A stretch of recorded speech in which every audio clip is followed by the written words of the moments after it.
The question now is ought to pass. The chair recognizes Representative Grady to speak to the question.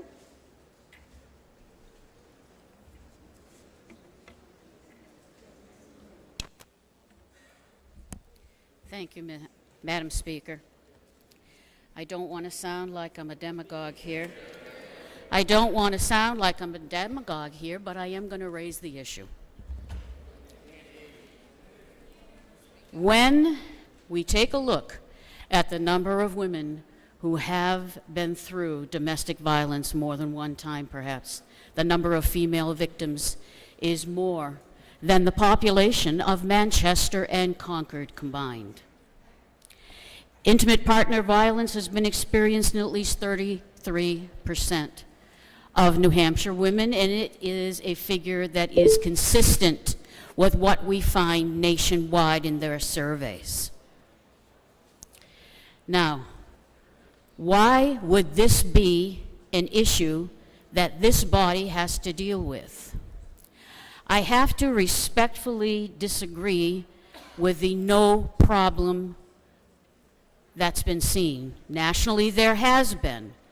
As a matter of fact, there are at least 7 states across the nation that have addressed bills, passed bills that are similar to 390, California, Connecticut, Hawaii, Illinois, New York, Oregon, Rhode Island, and at least 14 others who have set in place policies for employers to follow in the case of domestic violence of people, men and women, that arises at the workplace. Now here's the difference. Here's the point. People say that there is no issue because of domestic violence at home. We know that domestic violence doesn't stay at home. And the abusers are very cunning. They are aware that if they want their abused victim, ex-spouse, spouse, whatever, to return to them, then they will create a situation that puts them at risk, the victims at risk, by creating a problem for them in the workplace. And in the workplace, we have seen across the United States, we are not alone. We have seen the result: stalking, threats, harassment. Victims are called day and night up to 100 times.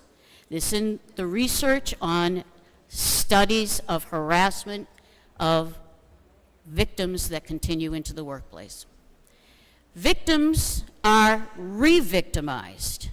When they go to their workplace, they see their victimizer, their abuser, standing in the parking lot.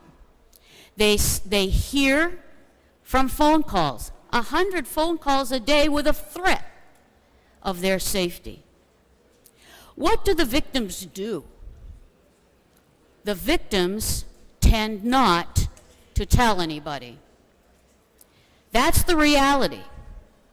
The victims tend not to tell people. Maybe a close friend, but they're not going to tell their employer. These victims are also, I have to say the word, fearful. They are petrified because they know that they are living day in and day out. They can't even get away from their victimization. Does it affect their work? Yes. It affects their work. It affects through absenteeism. It affects through proficiency. It affects how they do their job. That's the problem. It's not them causing that problem. It is the effect of their abusers.